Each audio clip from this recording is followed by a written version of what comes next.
29-year-old Canadian is starting at all in this race is a testament to both the danger and safety of the sport, as well as the split-second decision-making of the Homotro safety team that travels with the IndyCar Series and the Indiana University Methodist Hospital, where he was transported following an accident last May.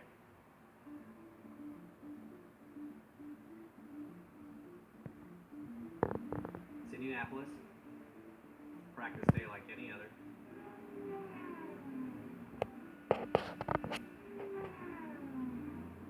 But sometimes things happen that you just don't plan for. Oh, and a hard contact. James Hinchcliffe. In trauma, you have a golden hour. From the time that the incident happens till the time you're in surgery, you want to get there in that hour. We heard the yellow, yellow, yellow call. We were on the scene with Hinch probably within the first 30 to 40 seconds.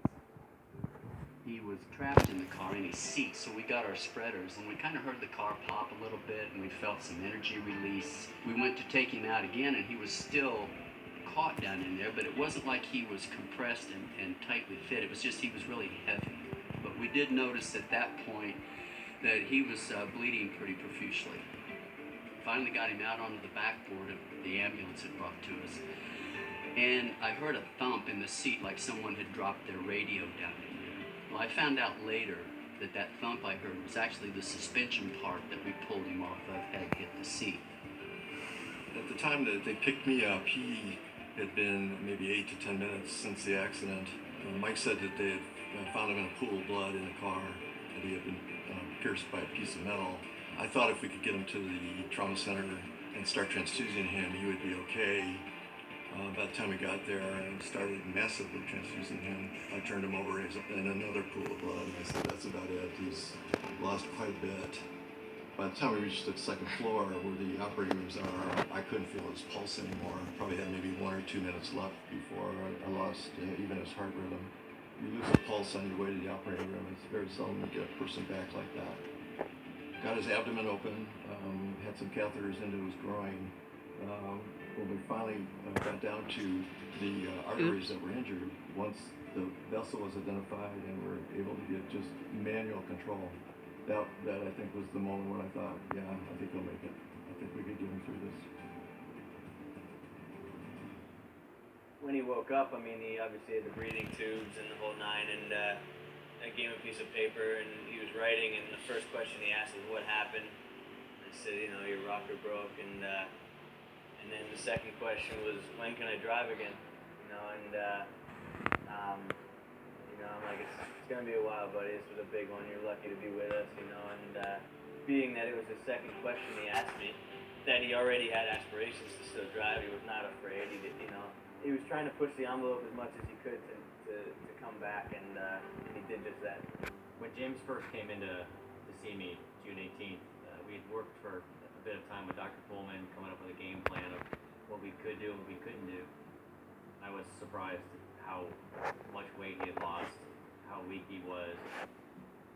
You know, drivers are not the easiest patients to work with in a rehabilitation program. They want to be somewhere faster than anybody else, so you have to kind of slow them down a little bit and make them understand that this is a marathon. There's a long haul here.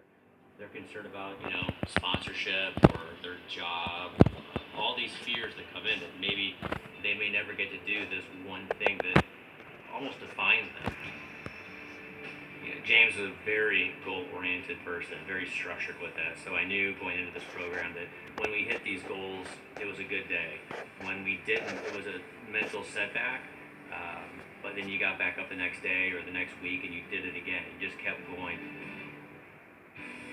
You talk about people being reborn. I think this was James being reborn. Obviously, something like this is life-changing, and without the help of everybody that was involved, I wouldn't be able to move on. But I can, and I will. That's what we do. We're racers.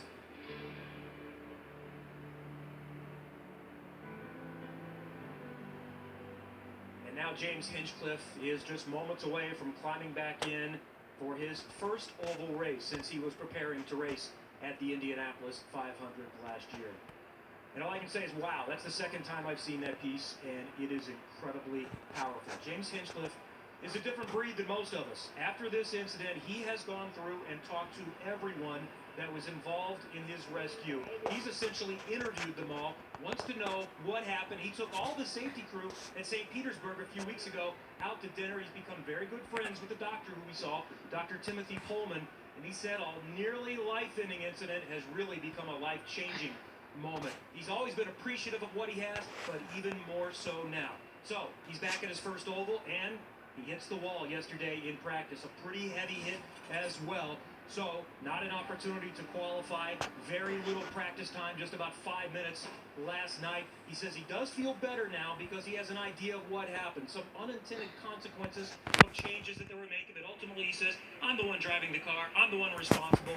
It's my fault. As far as this race is concerned, you have to be realistic. You're not going to get it back on speed starting from last. Just be smart and make what you can of it. Rick? Yeah, Kevin, and they barely got on the track for the final